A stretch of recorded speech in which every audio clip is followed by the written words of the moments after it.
Welcome to Pink Kink, where we are ready to guide you through the wild and wonderful world of kink. I'm Princess Rara. And I'm Dara, the Electro Khaleesi. Whether you are a baby kinkster, a seasoned pro, or just here for the entertainment, Pink Kink will help you level up your kink knowledge. Join us as we share our own wild, sometimes awkward, but always entertaining experiences and spill the tea from our combined 30 plus years in the private and professional kink worlds. So grab your favorite flogger or wand. Thank you. And buckle up. You'll learn, you'll laugh, and who knows, you might just spit out your coffee. Let's get this kinky party started. Want more Pink Kink in your life? Join our Patreon and get ready for a whole lot of kinky fun and exclusive perks. As a patron, you'll unlock access to our private Discord server where you can connect with fellow kinksters and chat directly with us. You'll also score adorable Pink Kink stickers and enjoy a monthly behind-the-scenes podcast packed with juicy tidbits we don't share anywhere else. Plus, get sweet discounts at our Etsy shop, Pink Kink Boutique, and on our online classes at Pink Kink Institute. But wait, there's more. More? Our impactful and electrifying Pink Kinksters get extras, such as bonus content and free digital downloads. Oh, and let's not forget, the Pink Standard of patrons will be recognized as producers on both the podcast and on our website, because we couldn't do this without you. Pink Kink runs on the love and support of our amazing patrons, so join the party today. Visit us at patreon.com/pinkkinkpodcast or click on the link on pinkkinkpodcast.com.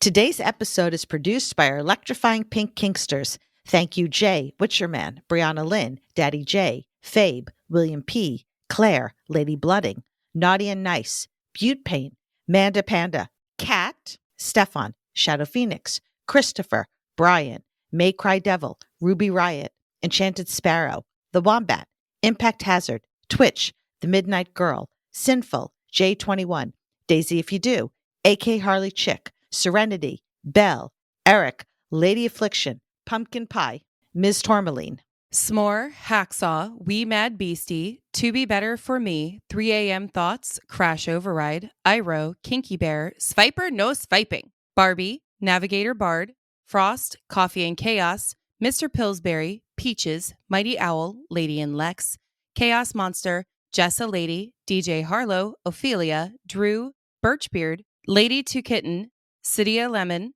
Noir, The Psy Guy, Freddie Queen, Princess Ree, Words Come Slowly, Mississive, Elysium Rose. All right, you ready? Ready! Holy shit. I'm excited for this episode. Apparently. Because we haven't done one of these in a while. Okay. And I need you to wake up. And I have found... Hi, I'm sitting right here talking to you. My eyeballs are open. You're sleep talking. Oh, is that... Okay, is that what this is? Gee. But this, I thought I was conscious. But this episode always wakes you up. That's true. I get angry. Am I going to get angry? Did you put things in here to make me angry? Well, you know the old, the We Rate Dogs when they say the dogs were good this week? I love that guy. I know. Oh, I love him. Did you see the one from this week where the dog was absolutely jamming out? Yes, with the tushy. With the I saw the original. And then I was like, when it came up on the week one, I went, oh, yes, thank you. Oh, I love that anyway, one. The people were good this week. Let's give our top 5. And so I tried to find ones that I thought would really anger you. I don't know that these are going to really cause you to rant. I tried really hard to find ones that will send you into a rant, but it doesn't always work. Thank you. All right. So in case you haven't figured out, because I don't even know if we said what it is. It is. We did. Return to Reddit. We did. We said we haven't done one of these in a long time, and Reddit always wakes you up. You remember saying that? No, I actually don't. Wow. I'm going to go back to my coffee now. Well, you read the first one. Okay. Well, sure. That's what I'm doing. Yes.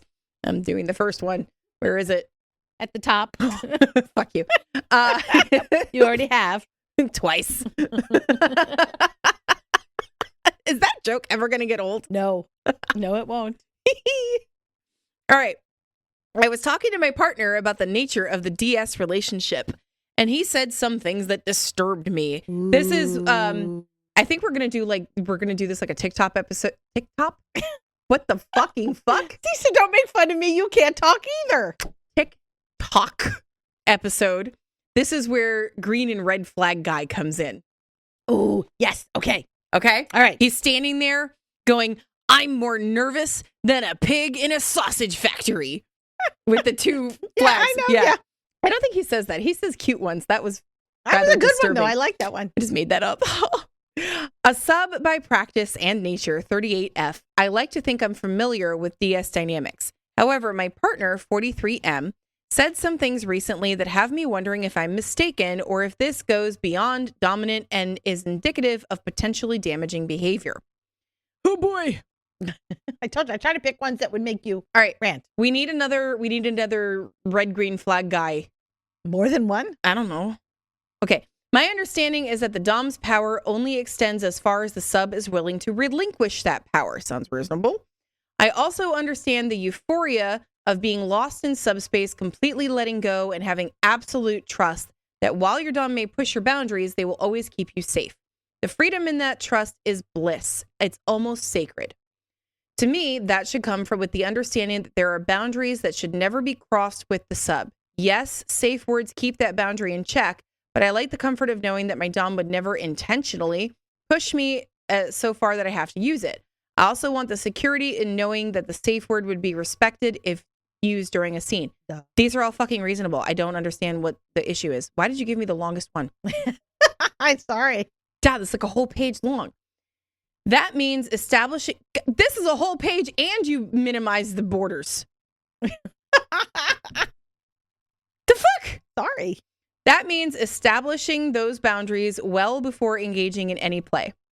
The other night, while having a conversation with my partner, I expressed concern that I fear he wouldn't respect my boundaries. Okay, well, first of all, there's the red flag, the fact that you even have that fear. There are absolute no-goes for me during sex. Actions that, if knowingly crossed, would lead to heavily consider leaving the relationship. I told him explicitly what those things were. Don't choke me until I black out. Don't hit me in the face. Don't spit in my mouth. I also mentioned cutting me later in the conversation. Okay, I'm just going to point out, these are all normal. These are all normal things that you tell people not to do. His response, that just makes me want to block you out, hit you in the face, and spit in your mouth.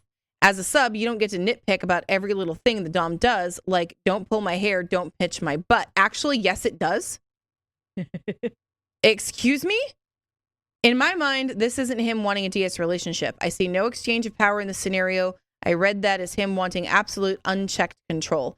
Basically, I understood his response as, you don't get to tell me what I can and cannot do to you. I decide where the line is. I make the correct correlation that if this is his idea of fantasy play, he may also desire to obtain that same level of control in other aspects of our relationship.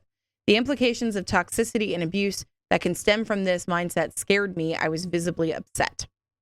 I explained that he isn't telling me I don't have the power to say no, only that within the DS dynamic, power exchange comes from the sub giving control to the dom, and they have to trust the dom.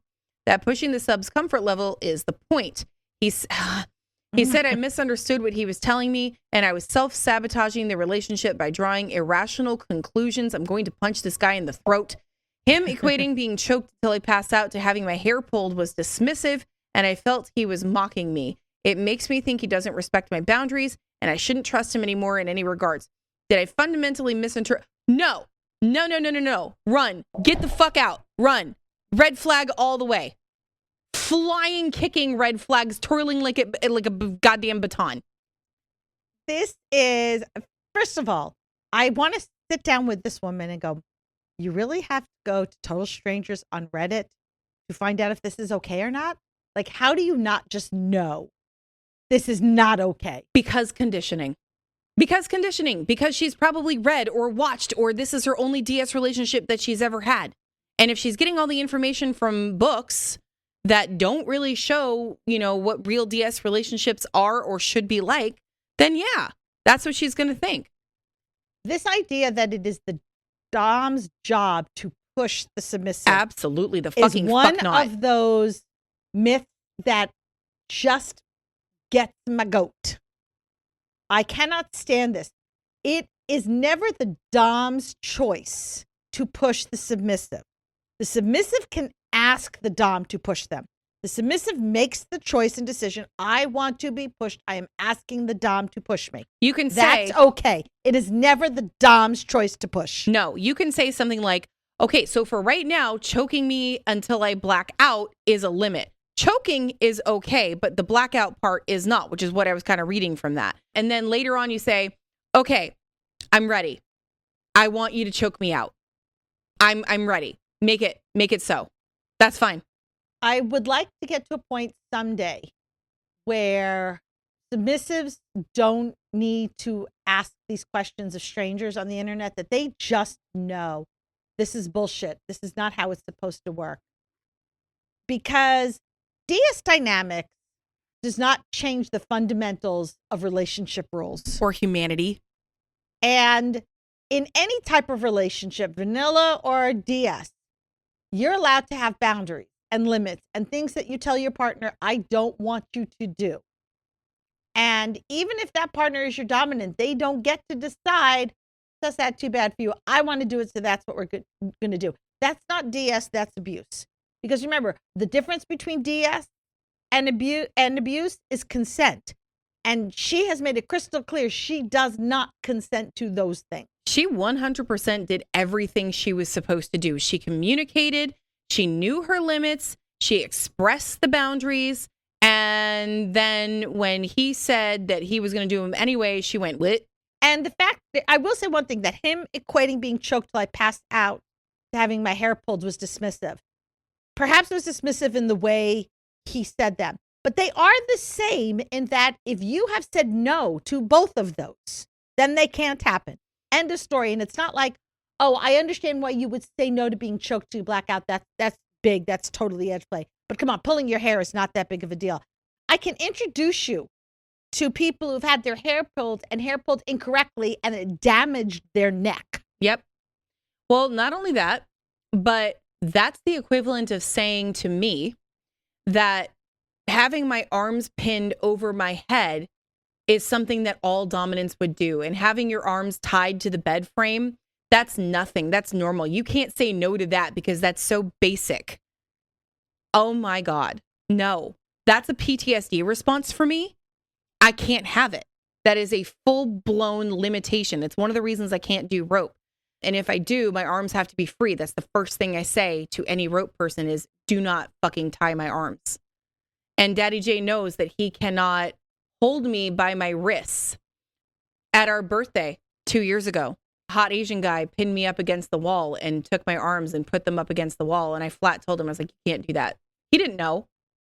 He had no idea that that was a limit for me. And I broke me out of space and I told him immediately and he goes, oh my God, I'm so sorry. I told him later why, but that's one of those things that normally would be considered really small and everybody does it. So what's the problem? I cannot do it. You are allowed as a submissive to say no to anything and everything. Doesn't matter how silly it may seem to the other person.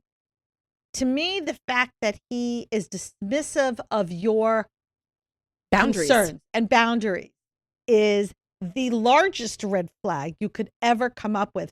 And this idea, his response, that it just makes me want to do that to you. That's cruel. That goes beyond just simply abusive is what I was going to say. That's cruelty. And this is not about nitpicking every little thing the dom does. This is saying you can do whatever the hell you want. However, these are the boundaries about me. These are the things I don't want to happen to me. And if they happen to me, I am walking. End of story. I'm not telling you, the old saying, right? Like you can swing your fist until where my nose starts, right? That's the same thing. You can do and say whatever you want until you involve me in it. Right. And then I get to say no. And I'm telling you no now. And I hope that she walked away. I hope so too. I hope I didn't see this. Did you read any of the comments or anything? Everybody was saying, run, don't walk. Well, yeah. Okay, cool. And I see you gave yourself the one that was 2 lines long, by the way. Yeah. Like I don't talk enough, right? Do you want to read that one and then I'll read the next? No, let's just keep going and see how often this happens. I'm gonna keep track. All right, ready?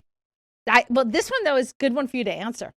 Service submission. How do you encourage your dom to enjoy it guilt-free? As a dom, how do you accept service and enjoy receiving services without feeling guilty? Or how do you overcome the guilt, if any? And as a sub, how do you encourage your dom to enjoy receiving your services without having them feel any guilt? Which is ironic considering what we just discussed in the last episode in regard to laundry, where you actually had somebody offer to be your laundry sub and you were saying no because you felt you had nothing to offer them. So this actually, I would like somebody to answer for me, because this is something that I legitimately think I need to go see a therapist about. I'm not joking. My love language is acts of service, right? I've said this so many times. I love making coffee for daddy. I love making him dinner. I love yelling up the stairs, hey babe, do you need anything? Do you have water? Can I bring you a water? I fucking love doing it. I love taking care of him. And let's face it, the man needs to drink more water. You're supposed to be able to accept from other people the love language that you have, right? Like that's how it works. You're supposed to be able to, if he makes me coffee, I am supposed to accept it. If he cleans the kitchen, I am supposed to be like, oh, thank you so much. That was amazing. I can't do it. I usually can't because I don't do it right. I can't because I feel like the asshole that I didn't do it. Yeah, I don't have that problem. I know exactly where this comes from. And this is not his fault. This is a 100% me. Again, this is a PTSD response for me. My first husband, the abuser, I would stand there. We didn't have a dishwasher, so I'd stand there and hand wash dishes. I would cook and then I would clean all the dishes, which I don't think is fair. And he would stand there and watch me and tell me I missed a spot or I did it wrong. Oh, see, and my answer would be then do it yourself. That was me being the conditioned sub. I was trying to be a sub. I wanted to be a sub. That's what we were trying to do. It wasn't. And by that time, I was the quintessential emotionally and mentally abused woman that couldn't break out of this. It was just, that's where I was at that time. And I was also only 25 years old. And at that point, I didn't know any better. So I was conditioned. I was made to feel this way. And now when Daddy J does dishes after dinner, which I cook dinner by myself, he doesn't help, mostly because I kick him out of the kitchen. I'm like, I don't need your help. I'm going to do it. That's it. I don't need your help. Go away. So he goes away. And then he starts doing the dishes and I immediately get up and start helping. The other day I was feeling sick to my stomach and I was sitting on the couch, like really fucking sick to my stomach. He had to give me meds. And I dragged my ass up anyway because I felt like a total fucking asshole for sitting on the couch being, quote, lazy while he was cleaning in the kitchen. Yeah, see, I will tell you the way to look at it is that you are doing them a service by letting them do this for you. They're asking you to do stuff for you. They want to do stuff for you because the same way you want to do stuff for people, they want to do stuff for people. So imagine if you wanted to do for somebody else and they were feeling guilty because you wanted to do the stuff for them. You would explain about the joy and pleasure it gives you, right? Mm-hmm. So you're giving your submissive the joy and pleasure they need. You are giving your submissive what they need. Now, it may be hard for you because you have that same need. Yeah, so which what is you weird. need to do, so what you need to do is find another way. Well, like normally if somebody does something for you as an act of service and that's your love language, you're like, oh my God, that you're speaking my language. That's beautiful. Thank you for this. So like if he makes me a coffee, holy shit, I fucking love it. If I get up in the morning and he's already made me coffee and it's waiting there and the dog bowls are on the table ready to go, it's great. Then this is what you need to do. You need to sit down with them and figure out all the tasks and identify which ones it would not bother you to have them do. I think the dishes is just a trauma response. Well, then you can either choose to work on it by letting them do the dishes and you do your own internal work, or you say, you can do everything but the dishes I need to do because I mean, I always had with my ex-husband is whoever cooked, the other one did the dishes. Right. And then I always laughed because then I always made twice the mess that he would make when cooking. He was much better about cleaning as he went along. And my attitude was, I don't have to clean because it's not my turn to clean. I do clean as I go along. I didn't used to be that way, but he talked to me about that. And I was like, you know what? You're right. That's not fair. Yeah, I didn't care. I cooked most of the time. So it was like, that was it. But it's just trying to figure out which areas of service are you okay accepting and see if you can come up with a compromise of these are the things you can do to serve that won't set me off. And then these are the things. You can also say, as I had suggested last time, you ask them, how can I thank you for doing this? And maybe they'll come up with something. I do like that. You didn't even think about that is something that they need. If they've got a praise kink, they might be doing this because they need praise, in which case then you can find other ways to praise them that don't involve that. I'm writing that down. Okay. But I think you need to allow your submissive to do what they need for their own contentment, their own satisfaction and fulfillment. And if you are struggling with guilt for it, that's not your submissive's problem. And you need to work on that. All right. We got another long one for you. Yeah, I was looking at that. I can switch whenever you want. No. Okay. We're keeping track. All right. I haven't looked at the next one yet, so we're keeping track. Okay. All right. How do I bring my kinks up to my seemingly vanilla BF? Okay. That's funny that landed on me. It worked out well. Yeah. I, 23F, have been dating my BF, 21M, for about 2 months now. Let me give some background details. I'm extremely into the BDSM scene. My last BF was my master, and that's how I really got to explore a dom-sub dynamic. I have a lot of kinks that I need in the bedroom to be able to really enjoy sex. Choking, manhandling, forcing me to do things, being bossed around, those are all kinks that I need in my day-to-day sex life, but that's just the tip of the iceberg of what I'm into. Damn, she's kinky as fuck. On one of my first dates with my BF, before we knew if we wanted to date or just be casual, we were talking about our sex lives and what we like. I gave him the spark notes of what I was into, told him I can't have vanilla sex. I explained that sometimes vanilla morning sex is nice, but it needs to be about 90-10 for me. He explained that he was pretty inexperienced and that his last 2 sexual partners are strictly vanilla and weren't down for anything, but he was open to trying stuff. Like, the only sex position he had literally ever done was missionary. That's fucking sad. I'm a little worried about scaring him off with everything I'm into since he's so inexperienced. I've never had to ease my way into talking about what I am into with a partner before. I've only ever dated really dominant men. How do I go about bringing this stuff up without making him feel overwhelmed? That's easy. One at a time. Simple. Start small. Work your way up. Say, hey, I'm into this. How does that make you feel? If he says, I don't know what that means, explain it. And then say, okay, so that's one. Would you be willing to hear another one? And then say another one. And maybe do this, do it like 3 at a time. I know some people, what they've done is they'll get a book, maybe a romance novel that has some of this stuff in there and be like, ooh, baby, I got to read this to you. This is so hot. And they read it out loud and see what the response is from their partner. You need to also bring this up because if this is something that your partner is not into and doesn't want, then you're probably not going to be compatible. Yeah, that's the thing. So you really don't want to wait 6 months down the line to bring it up where you've become a lot closer, a lot more connected. And now you realize, oh, this isn't going to work. Because if you're into specifically choking, manhandling, and forcing you to do things, these are not liked kinks. No. Well, the other thing is you could immediately pick whatever one is the worst or, strongest or most, I don't know what the word is, most serious in your opinion, and lead with that.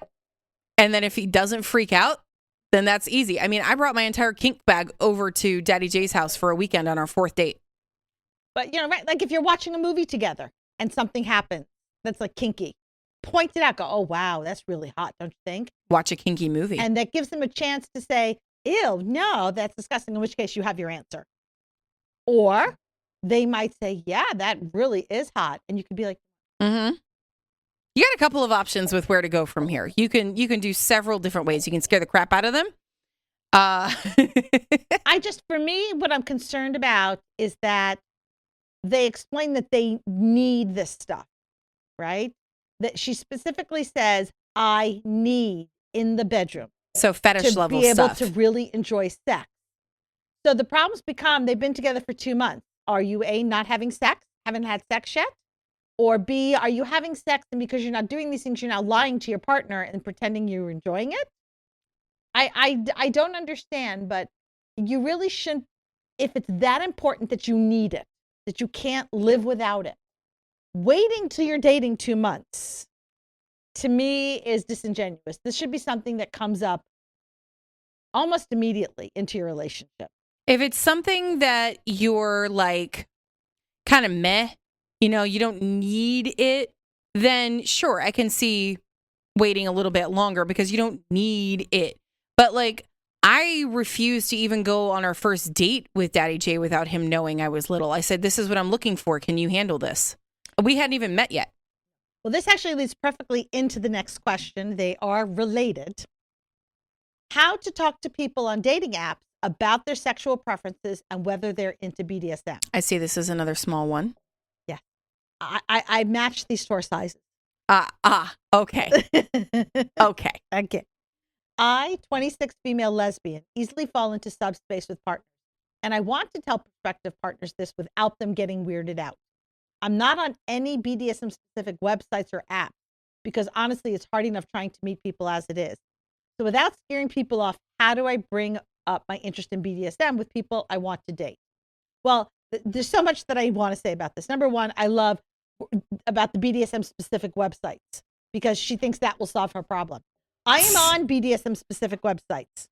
It's still a problem because they're like, oh, I'm kinky, I'm into anal.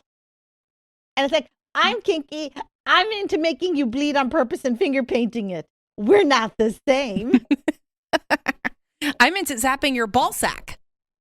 Right? I'm learning how to stick needles through your ball sack or staple your balls to the sides of your legs.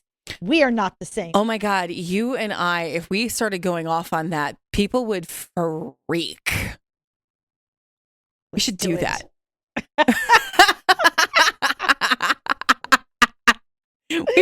we should make a dating profile for the two of us because let's face it, we're slightly packaged.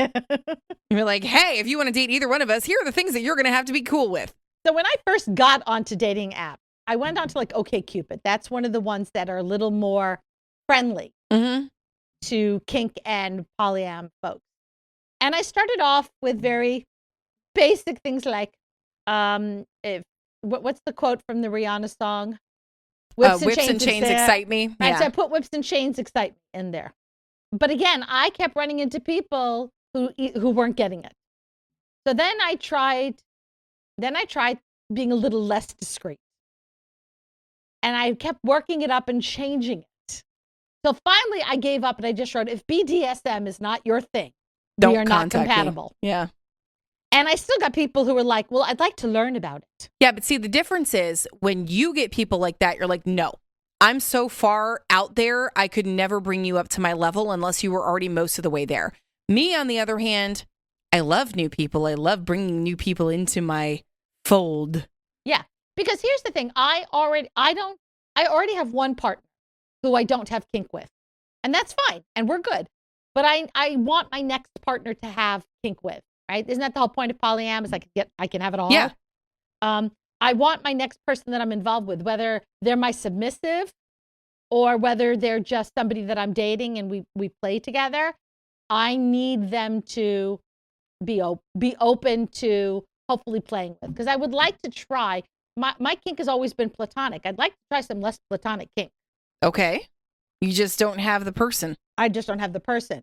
Even though putting point blank, if you're not into BDSM, don't bother, we're not compatible. The amount of people I still get who are not into it is ridiculous.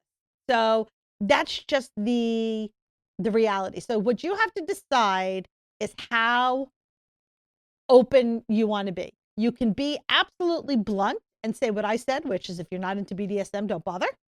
Or you can try, I've seen people put emojis. Oh, yeah. To kind of hint. It's just really your comfort level and how much patience you have. If you're somebody like Dara, who doesn't necessarily mind having somebody who's at least interested but new, you can put one thing. If you're like me and you want somebody who knows and doesn't necessarily think anal is kinky, then that's what you can do. Rara also doesn't think handcuffs are kinky, just so you know. No, I don't. They're not safe. You shouldn't be using them.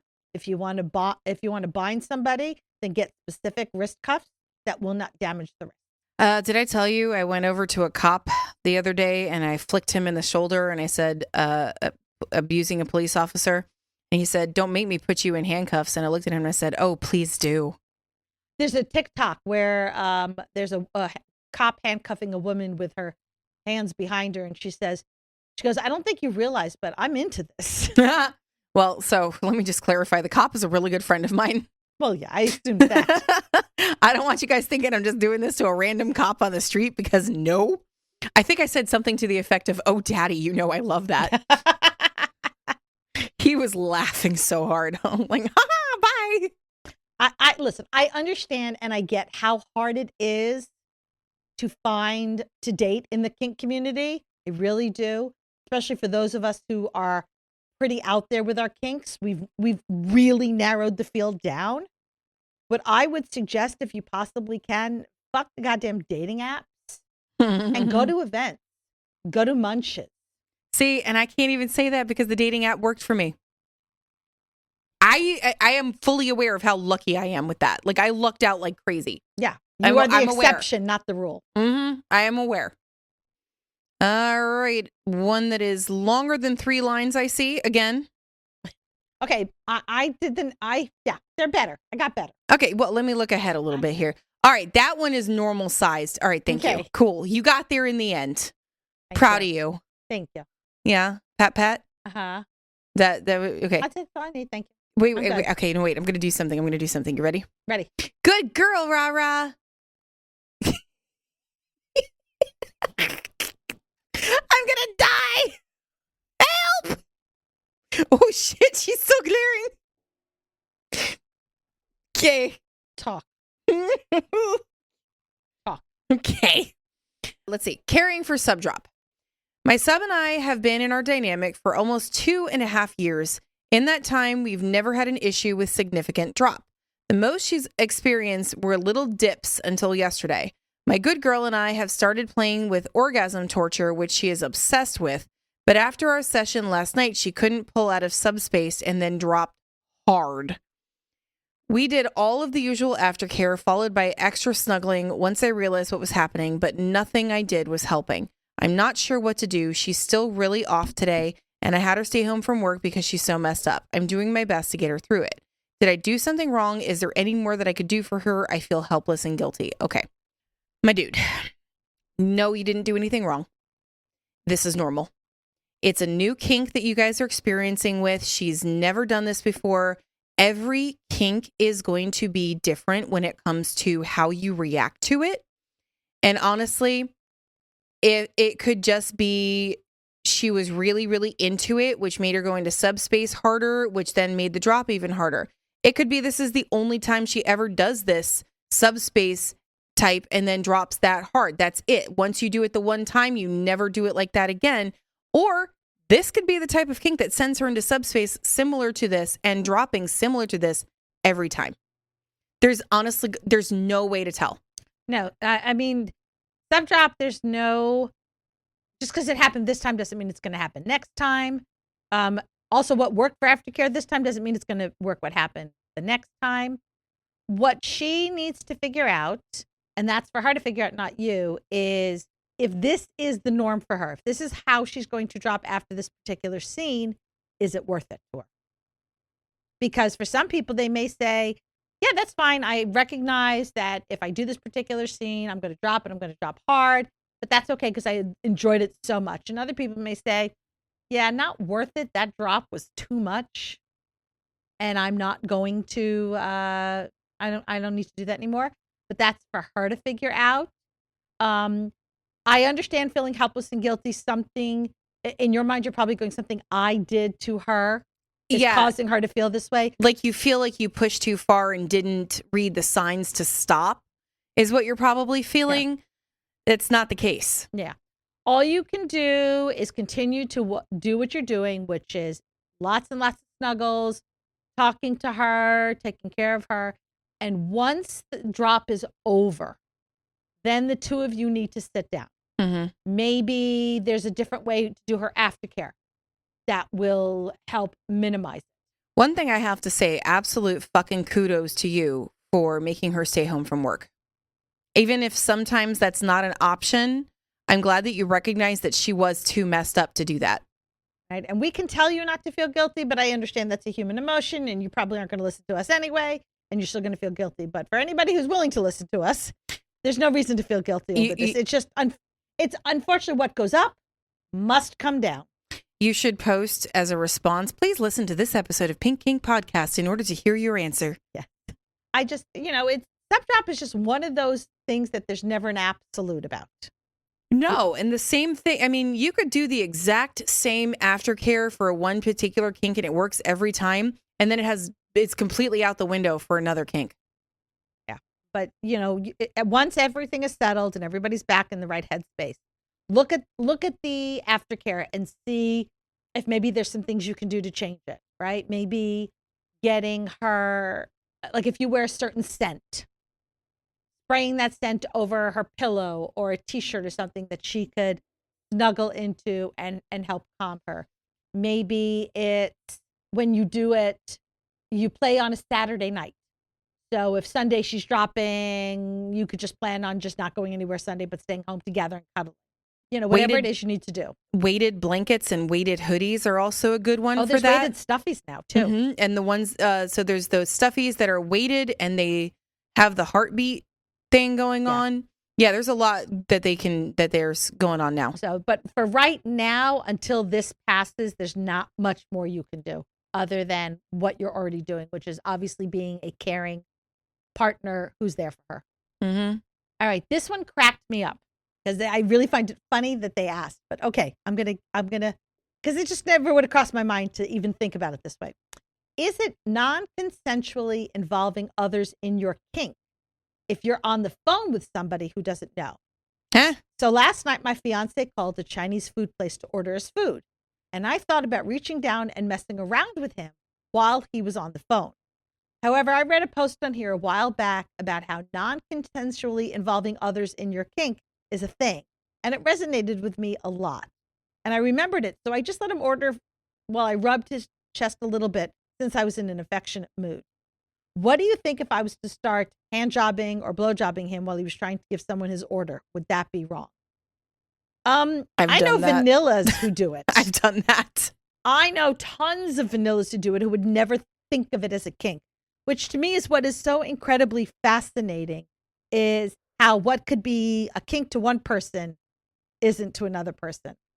I think if it's something that you need to discuss with him, and the question is more, is he okay with that? Will he think it's funny trying to keep a straight face and do the order while his blood flow is directed down? Or does that make him uncomfortable? Are there rules like you can't do that if I'm talking to my mom? Because that's just like, ew. It's weird. But if I'm ordering Chinese food, like that's a stranger. That's a different. So Daddy J and I have the rule where I can't do it if it's on a work call because we don't touch work things with kink. That's just a hard limit for the two of us because we need our brains. And but if he's playing a game and he's on Discord with his buddies on, voice chat or something, I can easily go in and start distracting him. Yeah. And honestly, I don't view this as non-consensually involving others in your kink, because how are you involving the other person on the other line? As long as they're still ordering, they don't see anything, they're not aware of anything. That's part of the game, is that your partner has to continue to order and act like nothing's happening while something is very much happening. And so the other person would never even know you're doing it. The whole point of non-consensually involving others in your kink is when they're aware of it. So for example, if I was told, and I used to be when I had my dom, my daddy, one of my rules were I could not wear underwear under my skirts or dress when I was out and about, which according to this particular poster, that would be non-consensually involving others in your kink if I am out and about at a restaurant not wearing underwear. And the truth is, who's going to know? That, oh my God, you just said that in the TikTok sound. Who's going to know? Who's going to know?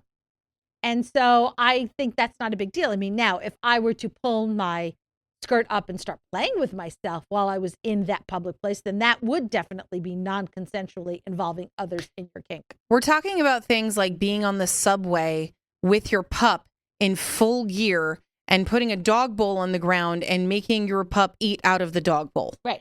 If people aren't aware of what you're doing, then you're not involving them. But kudos to being aware of it, being concerned about it, and not wanting to do it, because that's a great attitude to have. Yeah. No, I think that's actually pretty good.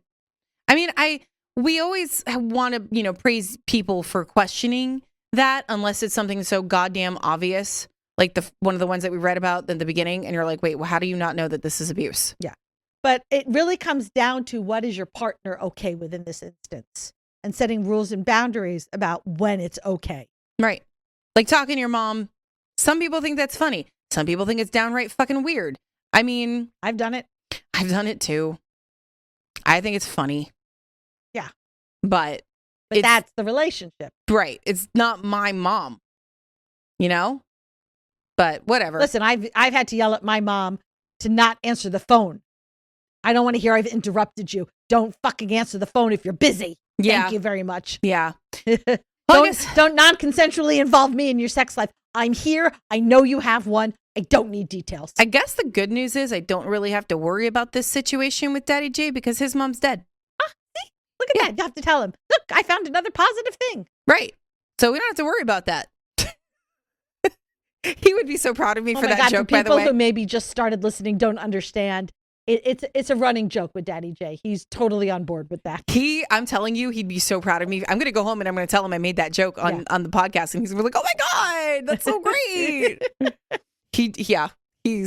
That's his sense of humor, guys. It actually took me a solid 6 months to get there with him, because when he first did that in front of me, I already knew his mom was dead. But then when he made a crack about it, like if I call him a potato and he says your face is a potato and I say your mom's a potato, and then I went, oh my God, I'm so sorry. And he goes, no, yeah, she is a potato. She's probably fertilizing potatoes right now. When he first said something like that, I was aghast. And now you gobsmacked. My flappers were gasted. Oh my goodness. And then I was like, oh my God, this man has the darkest sense of humor. I love like that. This is great. I don't have to worry. It was perfection. Like I said, I'm fully aware of how much I lucked out. Yeah, it doesn't happen very often. I know. Like getting somebody who perfectly I think his dark sense of humor is worse than mine. Probably. Yeah. I don't think I'd crack dead mom jokes if my mom was dead. But anyway, go ahead. I would. Oh, sure is. Your turn. Oh, it is? Yeah. I did the non-consensual involving. I know. Thank you. Now that was a praise kink that I love. What was? You were right. Oh, fuck that. I just thought this one would match up to your concerns more easily than mine. Did you want me to do it anyway? Oh, I'll read it to you and you can answer it, because I have has nothing on. Just actually had this conversation the other day in the Discord server. Well, you are 100% more able to answer this than me. How to bruise easily. And see, this is why I thought it was more appropriate for you than me, because this has nothing to do with me. I already bruise too easily. I don't need tips. You're a peach. I really am. Hi, I'm a sub, 24F, and I enjoy getting bruised. I feel the best part of impact play, besides the pain, are the marks left. I can't believe I'm reading this. But sometimes I feel like the pain is high and the bruises and marks are not enough. Spanking is my favorite type of impact play, and I feel so frustrated when I receive around 50 with the belt and there are so few bruises. Does this just depend on strength, position, tool? I could ask my dom to hit me stronger. Are any of these other types of play that leave more bruises? Please help. This sub in need. Thank you. And I'm sitting here like, what the? No. Okay. Couple things. Let's talk about leather butt. I thought it was leather ass. Both. Either Okay. one. When you get bruises, it means capillaries have broken in your tuchus. Sorry, I didn't realize you were drinking when I said that. You okay? I think it went up my nose. Okay. I was not prepared for tuchus. And I think you did it in the correct way, too. You said tuchus. Well, yeah, you gotta. It's a tuchus. What was it you said? You said that one time you can't speak Yiddish without sounding like an old man hawking a phlegm. loogie. Yeah. So the problem Drink is down. becomes, as you do it over and over again, your body starts creating calluses, right? Like when you write, and you know how like you get on your finger that spot where it's like sore and painful, and then eventually becomes a callus. That's what's happening. Your butt is becoming full of calluses, which makes it much harder to bruise.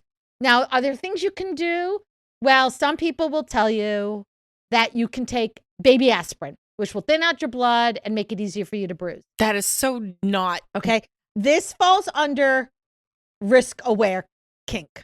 If that is something you choose to do, then please be aware of the risks involved in thinning out your blood and make sure that you are in a healthy place to do this, and it will not affect you at all.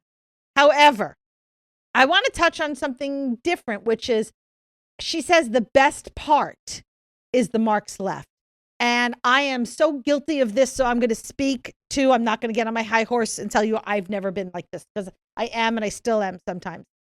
When we start to focus more on the bruising and worry about the bruising and then becoming disappointed when there's no bruising, we're focusing on the wrong part because of the fact that you don't always bruise. And because of the fact that the bruising doesn't always match the intensity of the scene, then you end up with a scene that you absolutely loved and had an amazing time, and now you've ruined it because you're disappointed. And so we need to stop focusing on whether or not there's bruises and remember how much we enjoyed that scene, how wonderful it was, the memories from it, the connection we had, the electricity between you and your partner. You're probably going to be sore even if you don't have a bruise to show for it. Well, if you then poke at it, you can literally just poke with your finger in the sore spots, which will hurt, which will give you that happy feeling, the memory. Those of us who participate in impact play, we all have the stories of how we go to sit down in the toilet and we've completely forgotten, and you plop down on the toilet and you're remembered that, oh my God, this hard, cold toilet on your poor, bruised, soft tushy. And you sit down, it's like, ow. When you sit down in the chair too hard and you remember all that, and that can bring it back up. We need to, as a group, as a community, really work hard on changing our attitudes towards bruising, because it also becomes a fucking competition, right? Because you look at your butt and you go, oh, I don't have the same bruises. And then you see pictures of the other stuff. I've now gotten to the point where I look at pictures of other bruises and my first thought is not, oh, I'm jealous. My first thought is, Jesus fucking Christ, what the hell did you do to get those marks? Because you are not first-time kinksters. So in order for your leather ass to still look like that, what the fuck did you do, and was it safe? A very good point. Right?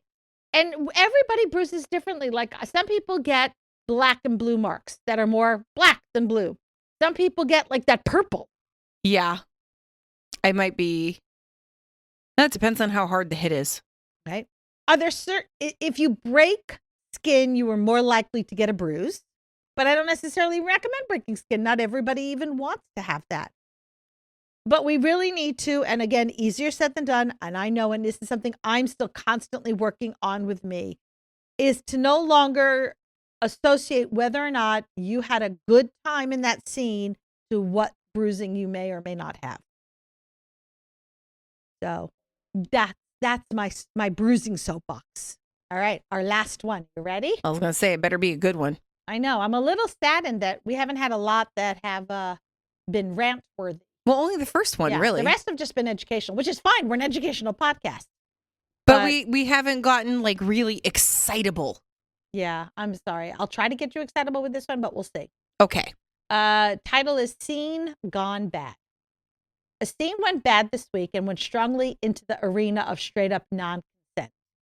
We are both into CNC, but these were hard limits and boundaries crossed that resulted in injury. My head is a mess, though, and I'm really struggling with this mix of emotions. Below is the journal entry I made early this morning. I just can't find other words at the moment, so figured I would just share it instead. What do you do when you don't know what to do? When everything's in conflict, when your heart, mind, and body tell you different things. When one tells you to run, flee, hide from the danger. One says trust, you did before, you can now. And one craves some of the lost sensations. Yet every couple of hours, a panic attack overwhelms, leaving you unable to breathe or even think in the moment, as your entire being says to run. What do you do when you don't know who to trust, who to feel safe with, especially when that includes yourself? The biggest betrayal is not being able to trust yourself anymore. What do you do when you just don't know what to do anymore? I really, really want to know what happened. So, yeah, well, the fact that it sounds like this was a CNC scene, so a rape is my guess, that went horribly wrong. I really want to focus on two things here. The first one is that hard limits and boundaries were crossed, which resulted in injury. To me, that ends a relationship. I cannot fathom anything that I would accept as a justification. Like, first of all, they owe an apology, but you can forgive and not forget. And I can't see anything that would make me say, all right, I accept your forgiveness and I will still stay with you. Because of the fact that you've now lost trust in them as a partner. Forget even as a dom, but as a partner. If I can't trust you to physically take care of me and not cause me harm, because, right, we talk about that all the time. I will hurt you, but I will not harm you. Right. They harmed her. I don't see how you get past that. For me, it's going to depend on what the harm was. It's also going to depend on the situation. It's going to depend on where I'm at with that partner already, because I have already experienced something similar that did break the marriage, but I was also already kind of over him 6 months in. And I was like starting to realize the rose-colored glasses had already come off. And at that point, I was like, yeah, no, that was literally my final straw. But if it was Jay and everything is really good and it was truly an accident, and I knew that because knowing Jay, he won't defend himself for it. He'll just drop. But this person, their partner, ignored their hard limits. I don't see Jay doing that. Like, right, her accidentally harming you, right? Potentially. Well, that right. But we've done that. But the ignoring the hard limits and then caused an injury. There's no accidentally ignoring hard limits. Yeah. And again, I am reminded that was exactly what happened to me. And that's what finally was my last straw. I mean, it should have been a lot sooner, but, people are dumb. But I'm kind of with you on this. I don't see how to come back from anything like that. The deliberate, not even, so it would just be the ignoring the limits, the purposely ignoring the limits part is what would break it. Yeah. The injury is just the icing on the cake. The injury happened because you ignored limits. That's borderline call the cops and press charges, depending on how severe the injury is. The next part is their problem with trusting themselves. And I think that is so standard and normal. Anytime you make the wrong choice in a partner, in something that happened with the partner, you do start to question yourself. And I think counseling is going to be critical. Here's a small little thing that they added. He hasn't reached out and has ignored me when I did reach out. I don't like that. They've had a day of puking and panic attacks. I think they need to get counseling. Like emergency therapy. Yeah. Okay, she's so I'm reading this. People are saying go to the ER. Yeah. She said she is going to the ER. Did it say what exactly the injury is? No. Okay. but I wonder if it's a head injury. Because they do say my head has been hurting so bad today. Oh, see, yeah, that's a straight up concussion then. Puking, the head hurting, all of that. Yeah, that could have been a concussion. Holy shit. Yeah. As somebody wrote, there's no room for error in C&C play. And if your partner ignored communicated hard limits, then they not only erred, they indeed assaulted you. Yeah, so like I said, that's call the cops level shit. And actually, honestly, if you tell the hospital how it happened and say, my partner ignored my limits and did this, and this was the result, they'll call the cops anyway. They'll call the cops for you. This is just a reminder, if you need it, the National Sexual Assault Helpline is available, and we recommend you reaching out to them. You need to give yourself grace in this. It's easy enough to say, well, this is partially my fault. And it really isn't. They ignored your hard limits. Their fault. End of story. Nothing you could do or say negates the fact that they ignored your hard limits, and therefore you are now the one who ended up injured. Doing what we do, this is why we call this risk aware. It is hard enough to make sure that you are as safe as possible. But when somebody ignores your hard limits, they're not trying to keep things as safe as possible. They just don't give a fuck. And I'm so sorry that you had to go through this. I hope that you will seek out counseling, maybe find a support group. Sadly, you are not the only one. Yep. And I hope that you don't have this turn you off from the kink lifestyle, because what he did is assault. It has nothing to do with kink. Kink was the tool he used to assault you. Which is horrible. Fucking, okay, now I'm pissed. You succeeded. Yay. I mean, you do like pissing me off, right? Yeah, but usually not like at somebody else's expense like that. And I feel bad because it's going to take a long time for her to recover. And she's got to start off with trusting herself. I assume that why wouldn't she trust him? This was her loving partner. And the fact that he didn't follow through. If looking at it, she says she missed some red flags, then that's an opportunity to learn and grow. What flags did I miss? What should I look for next time? And these are the things that your therapist will discuss with you. A support group will help you with. Oh, and find a kinky therapist, by the way. Yeah, or at least a kink-friendly therapist. That's true. Somebody who's open to it. Who's aware. And you can find that through the Kink Aware Professionals, KAP. That is a listing of professionals who have said, hey, I am kink-friendly. I may not be kinky, but I am aware of kink.